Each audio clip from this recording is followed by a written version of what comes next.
अब लोग उससे बाहर निकल चुके हैं।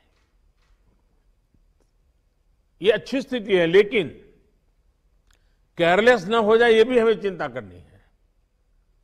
देशवासियों में बढ़ते विश्वास का प्रभाव आर्थिक गतिविधियों पर भी सकारात्मक रूप से दिखाई दे रहा है। मैं आपके राज्य प्रशासन की भी दिन रात जुटे रहने के लिए प्रशंसा करता हूं।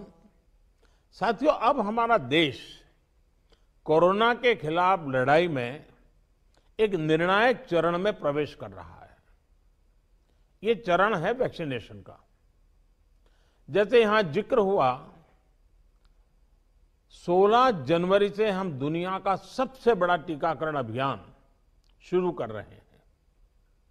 ये हम सभी के लिए गौरव की बात है कि जिन 2 वैक्सीन को इमरजेंसी यूज ऑथराइजेशन दिया गया है, वो दोनों ही मेड इन इंडिया है। इतना ही नहीं, 4 और वैक्सीन प्रोग्रेस में है। और ये जो मैं करीब 60-70% काम पहले राउंड का होने के बाद बैठने की चर्चा इसलिए करता हूं कि उसके बाद और वैक्सीन भी आ जाएगी, और जब और वैक्सीन आ जाएगी तो हमें फ्यूचर का प्लान करने में वो भी एक बहुत बड़ी सुविधा रहेगी। और इसलिए सेकंड पार्ट इसका जो है, जो हम 50 से ऊपर वालों के लिए जाने वाले हैं, तब तक शायद हमारे पास और भी कुछ वैक्सीन आने की संभावनाएं हैं। साथियों, देशवासियों को एक प्रभावी वैक्सीन देने के लिए हमारे एक्सपर्ट्स ने हर प्रकार की सावधानियां बरती हैं, और अभी साइंटिफिक कम्युनिटी की तरफ से विस्तार से हमें बताया भी गया है।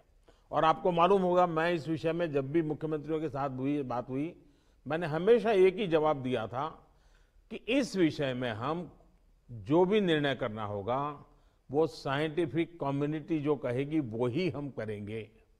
साइंटिफिक कम्युनिटी को ही हम फाइनल वर्ड मानेंगे, और हम उसी प्रकार चलते रहे हैं। कई लोग कहते थे, देखिए दुनिया में वैक्सीन आ गई, भारत क्या कर रहा है, भारत सो रहा है, इतने लाख हो गया, इतना हो गया, भारत कुछ, ऐसी भी चिल्लाहट हुई।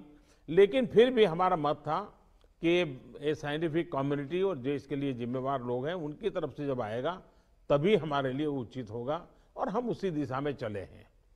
बड़ी बात जो मैं दोहराना चाहता हूं कि हमारी दोनों वैक्सीन दुनिया की दूसरी वैक्सीन से ज्यादा कॉस्ट इफेक्टिव है। हम कल्पना कर सकते हैं, अगर भारत को कोरोना टीकाकरण के लिए विदेशी वैक्सीन पर पूरी तरह निर्भर रहना पड़ता तो हमारे क्या हालत होते, कितनी बड़ी मुश्किल होती, हम उसका अंदाज लगा सकते हैं। ये वैक्सीन भारत की स्थितियां और परिस्थितियों को देखते हुए निर्मित की गई है। भारत के टीकाकरण का जो अनुभव है, जो दूर सुदूर क्षेत्रों तक पहुंचने की व्यवस्थाएं हैं, वो कोरोना वैक्सीनेशन कार्यक्रम में बहुत उपयोगी सिद्ध होने वाली है।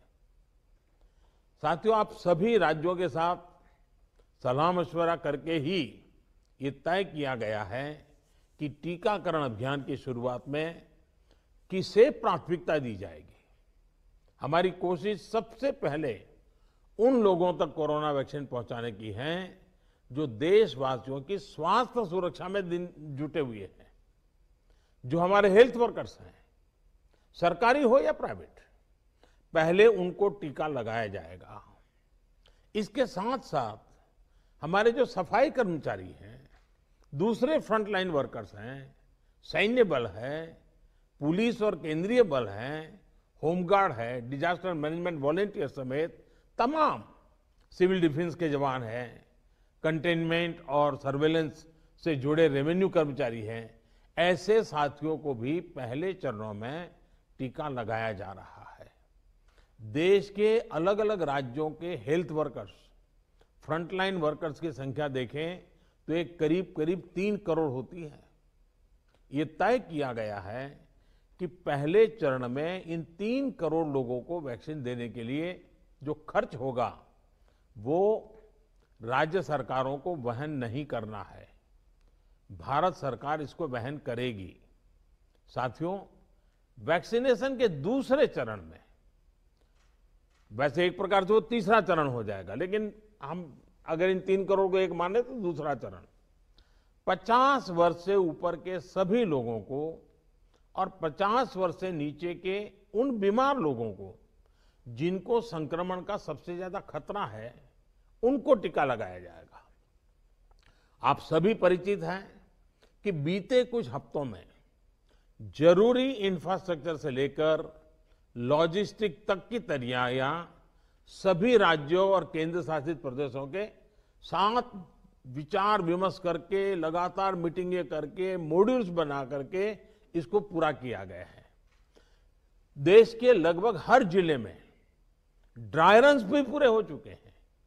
इतने बड़े देश में सभी जिलों में ड्राई रन्स हो जाना, ये भी अपने आप में हमारी काफी बड़ी कैपेबिलिटी को दिखाता है। हमारी जो नई तैयारियां हैं, जो कोविड के एसओपीज हैं, उनको अब हमें अपने पुराने अनुभवों के साथ जोड़ना है।